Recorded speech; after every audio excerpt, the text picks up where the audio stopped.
ಎಂತೊಲಿವನು ತನಗಿನ್ನೆಂತೊಲಿವನು ಅಂತ 3 ಸಲ ಹೇಳಿದೆ.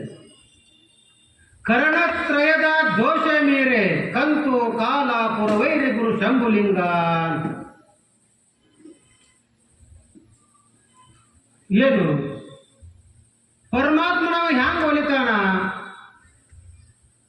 ಅಲ್ಲ, ಹಿಂದೆ ಜೀವ ಸಂಬೋಧನ ಸ್ಥಳದೊಳಗ ಮಾತು ಕೊಟ್ಟು ಬಂದಂಥವರು ನಾವು ಯಾಕೆ ಒಲಿಸುವುದಿಲ್ಲ ಅಂತ ಹೇಳ್ತೀವಲ್ಲ.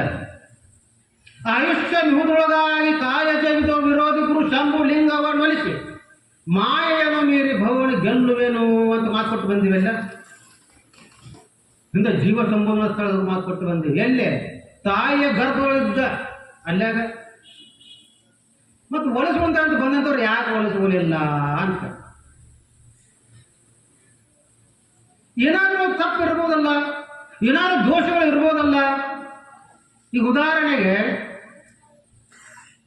ಕತ್ತಲಿನಲ್ಲಿ ಇರ್ತಕ್ಕಂಥ ಒಂದು ವಸ್ತು ನಮಗೆ ಕಾಣಿಲ್ಲಪ್ಪ ಅಂತಂದ್ರೆ ಅಲ್ಲಿ ಏನು ದೋಷ ಇದೆ ಅಂತ ನಮ್ಗೆ ಗುರುತಾಗ್ತದಲ್ಲ.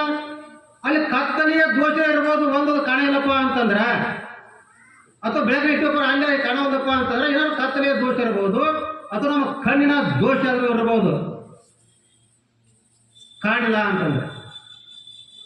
ಅಥವಾ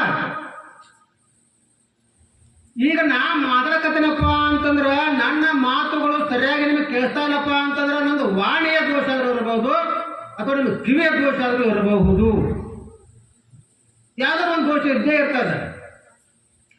ಅದಕ್ಕಾಗಿ ಇಲ್ಲಿ ಪರಮಾತ್ಮನ ಹೊಲಿಸ್ಕೊಂತೀನಿ ಅಂತ ಮಾತು ಕೊಟ್ಟು ಬಂದಂಥವ್ರು ಯಾಕೆ ಹೊಲಿಸಲಿಲ್ಲ ಅಂತಿಲ್ಲೇ ನಿಜಗೊಂಡ್ರು ಉಪದೇಶ ಮಾಡೋದಕ್ಕೆ. ನೋಡ್ರಿ, ಮನುಷ್ಯರಾಗಿರ್ತಕ್ಕಂಥವರು ನಾವು ನಮ್ಮ ತಪ್ಪುಗಳು ನಮ್ಮ ಕಣ್ಣಿಗೆ ಕಾಣುವಲ್ಲ. ಯಾವತ್ತಿಗೆ ಬರೀ ಮತ್ತೊಬ್ಬರು ತಪ್ಪುಗಳನ್ನೇ ನಾವು ಎತ್ತಿ ತೋರಿಸುವಂತ ಹೊಂಟು ಬಿಡ್ತೀವಿ. ಶಾಸ್ತ್ರ ಹೇಳ್ತದ, ಸ್ವನೇತ್ರ ನಿವಾಸೋ ದೋಷಂ ನ ಇಕ್ಷಂತಿ ಮಲಿನ ಮನಸ ಜನ.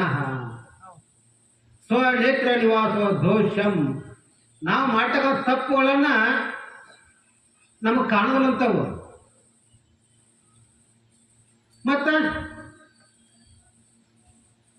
ಮತ್ತೊಬ್ಬರ ತಪ್ಪುಗಳು ಎತ್ತಿ ಎತ್ತಿ ಎತ್ತಿ ತೋರ್ಸಕತ್ತೀವಲ್ಲ, ಮತ್ತು ನಮ್ಮ ತಪ್ಪುಗಳು ನಮಗೆ ಕಾಣವಲ್ಲು. ಮತ್ತು ನಾವು ಹೇಗೆ ಜೀವನವನ್ನು ಸಾಗಿಸುವಂತ ಹೊಂಟಿವಪ್ಪ ಅಂತಂದ್ರೆ ನಾವು ಮನುಷ್ಯರು ಯಾವಾಗ ಹಾಕ್ತೀವಿ?